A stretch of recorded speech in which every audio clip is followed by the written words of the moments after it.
அரேபிய நாடு. அங்கே ஒரு ஆட்சி தலைவர். அரேபிய நாட்டு ஆட்சி பொறுப்பை ஏற்றுக்கிட்டவர்.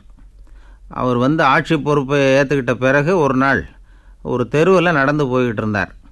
அவர் தோளில் ஒரு பெரிய துணி மூட்டை, அதை சுமந்துக்கிட்டு கடத்தெருவை நோக்கி அவர் போய்கிட்டு இருக்கிறார்.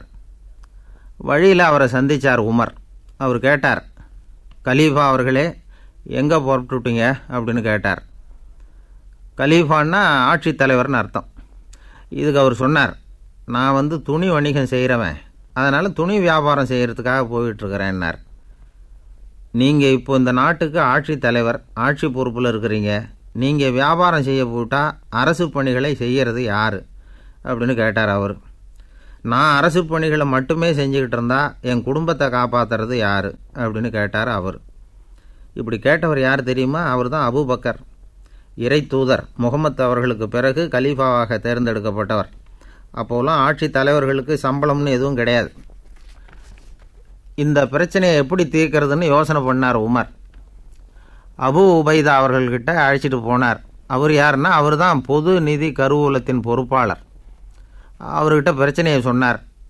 இது மாதிரி ஆட்சி தலைவருக்கு பொது நிதியிலிருந்து ஊதியம் அளிக்க முடியுமான்னு கேட்டார். பொது நிதி விதிகளின்படி அதுக்கு சாத்தியம் இல்லைன்னு சொல்லிவிட்டார் அவர். சரி, வேறு ஏதாவது வழி இருக்குதான்னு கேட்டார் உமர். அபு உபைதா கொஞ்சம் யோசனை பண்ணி பார்த்தார். அப்புறமா சொன்னார், மக்காவிலிருந்து மதீனாவுக்கு குடிபெயர்ந்து வந்த அகதிகளுக்கு நிதி உதவி அளிக்கிறதுக்கு விதிகளில் இடம் இருக்குது. அப்படி பார்த்தா அபூபக்கரும் அகதி தானே, அதனால் எல்லா அகதிகளுக்கும் கொடுக்கறது மாதிரியே அவருக்கும் ஒரு தொகை அளிக்கலாம்னார். கலீஃபா அபூபக்கருக்கு இந்த அகதி உதவித்தொகையைத்தான் கொடுத்துட்டு வந்தாங்களாம். குடும்ப செலவுக்கு அது போதுமானதாக இல்லை. இருந்தாலும் கலீஃபாங்கிறதுக்காக மற்ற அகதிகளை விட அதிகமாக தொகையை பெற அவர் விரும்பலை. மார்பு பக்கம் கிழிஞ்சிருந்த ஒரு மேலாடையை தான் அவர் அணிஞ்சிருந்தார். அவருடைய துணைவியார் அஸ்மா, அவங்க ஒரு நாள் தேன் அருந்த ஆசையாக இருக்குன்னாங்களாம்.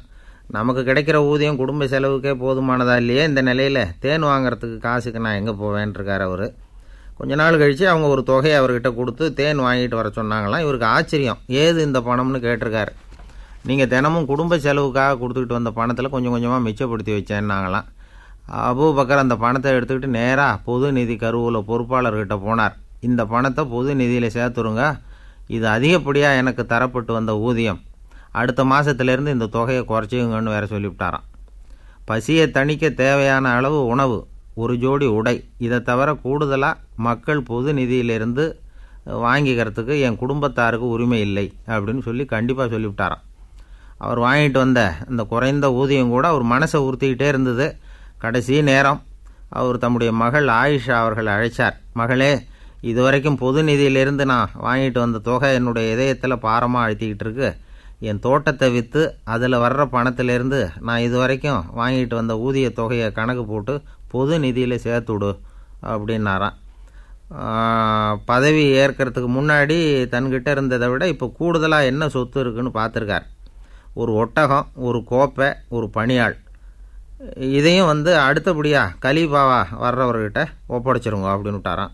அதே மாதிரி அடுத்து வந்த உமர்கிட்ட ஒப்படைச்சாங்க. அப்போ உமர் சொன்னாராம், அபூபக்கரே, இந்த முன்மாதிரியால் உங்களுக்கு பிறகு இந்த ஆட்சி பொறுப்பை ஏற்கிறவர்களை பெரும் நெருக்கடிக்கு ஆளாகி விட்டீங்க அப்படின்னு சொல்லி ரொம்ப கண் கலங்கினாராம். கடைசியாக அபூபக்கர் தன்னுடைய குடும்பத்தாருக்கு விட்டு சென்ற சொத்து ஒரு படுக்கை விரிப்பு, ஒரு போர்வை, அவ்வளவுதான். இது சிந்திக்க வேண்டிய ஒரு செய்தி. ஒரு ஊரில் ஒரு மன்னர் இருந்தாராம். அமைச்சர் அவர்கிட்ட சொன்னாராம், மன்னா, நம்ம ராஜ்யத்தில் இனிமே லஞ்ச ஊழலே இருக்காதுன்னாராம். ஆஹா, அப்படின்னா ஊழல் பேர் வழிகளையெல்லாம் நாடு கடத்தியாச்சா அப்படின்னு கேட்டிருக்காரு மன்னர். இதுக்கு அவர், அப்படி இல்லைங்க, இனிமேல் கொடுக்கறதுக்கு ஜனங்கள்கிட்ட பணமே இல்லை அப்படின்னார்.